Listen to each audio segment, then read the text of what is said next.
Sì. Eccola qua, siamo partiti. Salve a tutti, buongiorno. Diretta video da Rovigo, piazza Vittorio Emanuele.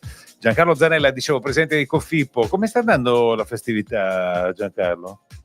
Direi che sta andando molto molto bene, oltre le previsioni, perché il Natale diviso in 4 piazze sta avendo un enorme successo. Una volta sarebbe stato impensabile, ti ricordi? Una volta ogni città faceva un Natale nella piazza principale e finiva, tutto girava lì, però l'idea di distribuirlo è anche equa, è anche, di vedere, democratica. Sì, direi che è stata un'idea geniale sotto l'aspetto generale, perché così si capisce che Piazza Vittorio non è il centro città, ma la città deve avere comunque uno spazio vivibile per tutti i fruitori del Natale. Giancarlo, ricordiamo che cos'è, gli amici che non lo sa a casa, Cofippo, cosa vuol dire, cosa fa Cofippo? Cofippo è un consorzio di operatori su aree pubbliche, vuol dire Consorzio Fieristi Polesano, che ho fatto nascere nell'89, nel lontano 89. Qualche anno, Sì, qualche anno. Il Cofippo è anche io. E gestisce gli eventi. Da 35 anni facciamo eventi in provincia di Rovigo, dai food, la fiera, il Natale, a qualsiasi manifestazione che ha bisogno di far lavorare gli operatori su aree pubbliche. Senti, a parte il fatto che c'è sempre da imparare in tutti i lavori, non c'è mai nessuno che lascia imparato, che sa tutto, che insegna agli altri. Tu con il tuo mestiere, che è sempre in movimento, trovi che talvolta andando, tu vai a visitare un po' come il ristoratore, va a mangiare un po' il ristorante degli altri, no? Il pasticcere va a assaggiare le paste, piuttosto che... Tu quando vai alle fiere in giro, c'è qualcosa che dici, questa è bellissima, questa devo farla anch'io. Ti capita?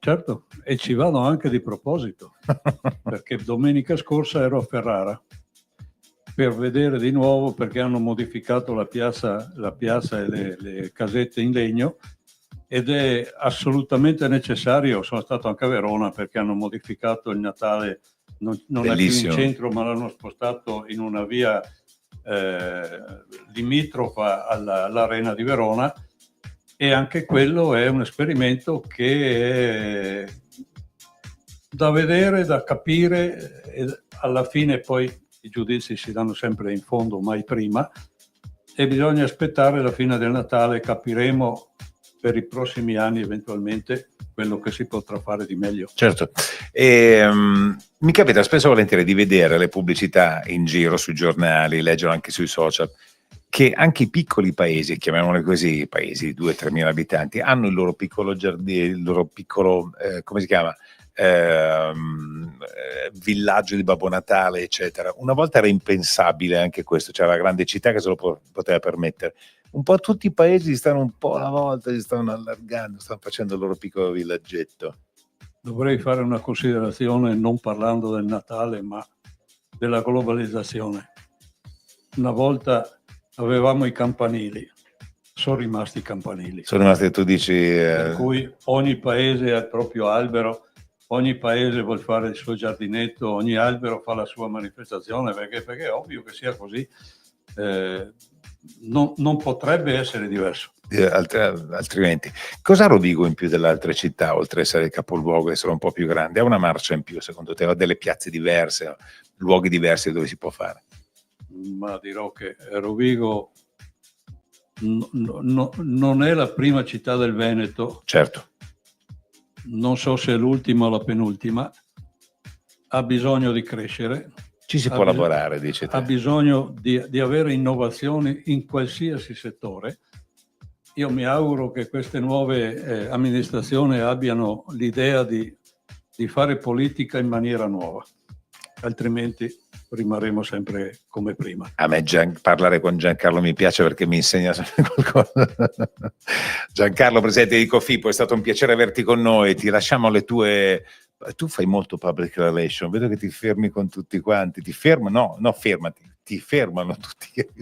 Perché nel mio mondo ognuno ha un problema. La battuta del cimitero, che l'operatore su aree pubbliche, il cosiddetto ambulante, è mezzo metro avanti agli altri, è una verità, per cui ognuno ha un problema. Se voi considerate che a livello generale nei mercati o nelle fiere ci sono 250-300 operatori che lavorano e producono insieme un servizio che è notevole, mettete un banco da solo, mettetene 200, il risultato è che 200 lavorano e uno no. Vabbè, è chiaro. Giancarlo, ti ringrazio per essere stato con noi, è stato come sempre un piacere, un onore averti qui. Grazie Giancarlo, buon lavoro e buon effetto. Noi ci vediamo ancora, Eccoci qua, ciao. Delta Radio.